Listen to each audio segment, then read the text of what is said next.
इस अनजान आइलैंड पर एक पालतू गधा अपने घोंचू मालिक के साथ कपड़े निचोड़ रहा होता है, लेकिन तभी उन्हें एक वेल के रोने की आवाज सुनाई देती है जो विशाल जंजीरों से बंधी हुई होती है। गधे ने मालिक को समझाया कि विशाल वेल ने सैकड़ों जहाजों को निगल लिया होगा और बड़ी संख्या में जहाजों को पचा नहीं पाई होगी, जिससे कि मछली एक टापू में बदल गई होगी। तभी मछली की आंखों से उन्हें एक आंसू की बूंद गिरते दिखाई देती है। वास्तव में वो खुद को आजाद कराने की गुहार लगा रही होती है, लेकिन छोटे गधे को पता नहीं था कि उसे कैसे आजाद कराया जाए। तभी उसके मालिक को अचानक छींक आ जाती है और इससे उस घोंचू का दिमाग काम कर जाता है। वो तुरंत ही अपने जादुई गधे पर सवार हो जाता है और उड़ते हुए उस विशाल वेल की नाक के अंदर चला जाता है। जादुई गधा अपने पंखों को विशाल वेल की नाक को खरोंचने के लिए उपयोग करता है। उस विशाल वेल को असहनीय रूप से खुजली होने लग जाती है, जिस वजह से वो ऊपर की ओर उठने लग जाती है। अंत में वो मछली काफी जोर से छींकने वाली होती है, जिसे देख वे दोनों तेजी से बाहर आने लग जाते हैं। तभी अचानक वो वेल जोर से छींक खाती है और उन दोनों को तेजी से बाहर फेंक देती है। जैसे ही जंजीरें नीचे गिर जाती है, विशाल वेल आजाद हो जाती है और अपने मुंह से सैकड़ों जहाज बाहर निकाल देती है। जैक और लूसी हवाई जहाज के अंदर शराब पी रही होती है कि अप्रत्याशित रूप से उसे ग्लास में एक मानव दांत दिखाई देता है। अगले ही पल उसके मुंह से 4 दांत निकलकर उसके हाथ में आ जाते हैं। अचानक उसका हाथ पिघलना शुरू कर देता है और सफेद धुएं को देखने के बाद लूसी को उम्मीद भी नहीं थी कि उसकी उंगलियां गायब होने लगेगी। बगल का यात्री लूसी को देख अवाक रह जाता है, लेकिन लूसी तुरंत उसे बेहोश कर देती है। अचानक एयर होस्टेस इस दृश्य को देख लेती है और लूसी भागकर वॉशरूम की ओर जाने लग जाती है। एक फ्लाइट अटेंडेंट उसकी मदद करने की कोशिश करता है, लेकिन लूसी एक इशारे से उसे बाहर फेंक देती है। फिर वो अपनी गायब होती उंगली से दरवाजा बंद कर देती है और आईने में देखती है तो उसके चेहरे की विशेषताएं पूरी तरह से विकृत हो गई होती हैं। फिर जल्दी से वो बैग से एक ड्रग्स का पैकेट बाहर निकालती है और बिना किसी हिचकिचाहट के इसे अपने मुंह पे लगा देती है। अगले ही पल उसकी आंखें सामान्य होने लग जाती है, लेकिन उसका चेहरा नीले ड्रग से जलने लग जाता है। उसका पूरा शरीर रंगीन होने लगता है और लूसी छोटे छोटे कणों में विघटित होकर पूरी तरह से गायब हो जाती है। अचानक लूसी एक अस्पताल में जागती है और उसकी आंखें काफी शक्तिशाली हो गई होती हैं। तभी अचानक वहाँ पर पुलिस आ जाती है, लेकिन लूसी बिना घबराए बाहर चली आती है और एक इशारे से सभी पुलिसकर्मी को बेहोश कर देती है। अचानक पिस्तौल से सभी बुलेट्स बाहर निकलने लग जाती है।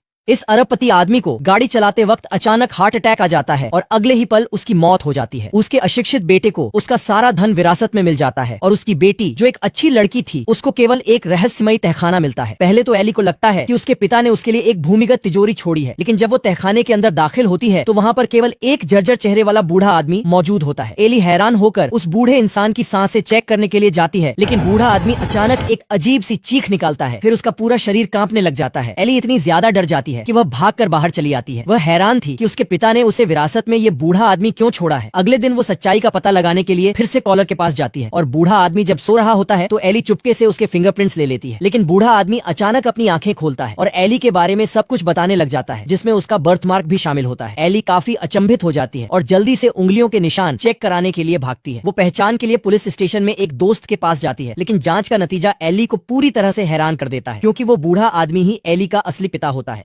ये वॉरियर तलवार से एक राजा का सिर धड़ से अलग कर देता है, जो जाकर सीधे इस कार मालिक की बैग में गिर जाता है। महिला ड्राइवर फोन पर बिजी होती है, जिस वजह से उसे कोई जानकारी नहीं होती। फिर जब वो अपने घर पहुंचती है तो उसका बेटा सिर को खिलौना समझकर अपने हाथ में उठा लेता है। तभी राजा का सिर आवाज निकालता है और लड़का डरकर उसे जमीन पर फेंक देता है, लेकिन वो बिना सिर वाला राजा बिना सिर के खुली सड़कों पर भटक रहा होता है। एक भद्दा मीटबॉल राजा को उसे अपने धड़ पर लगा लेने की सलाह देता है, लेकिन वो अहंकारी राजा का शरीर उसकी सलाह नहीं स्वीकारता और अचानक एक गटर में गिर जाता है। आखिरकार वो अपना सिर मिल जाने तक उस मीटबॉल को अपने धड़ पर लगा लेने का फैसला करता है। तभी उन दोनों की नजर एक मोटरसाइकिल पर पड़ती है और बिना किसी झिझक के वे लोग उस पर सवार हो जाते हैं, लेकिन गाड़ी का मालिक काफी गुस्सा हो जाता है और राजा के चेहरे पर मुक्का मारने की कोशिश करता है, लेकिन मिटबॉल गर्दन से उछलकर उसकी बांह पकड़ लेता है और एक ही झटके में उसे जमीन पर पटक देता है। बाइक छीनने के बाद वे लोग तेज रफ्तार से राजा के सिर को खोजने निकल पड़ते हैं। इधर वो महिला तुरंत उस सिर को पकड़कर डस्टबिन में डाल देती है, लेकिन जैसे ही वो इसे फेंकने के लिए बाहर निकलती है कि तभी वहाँ पर राजा मीटबॉल के साथ दस्तक दे देता है। मीटबॉल के नीचे कूदते ही औरत के हाथ से सिर नीचे गिरा जाता है और राजा इसे उठाकर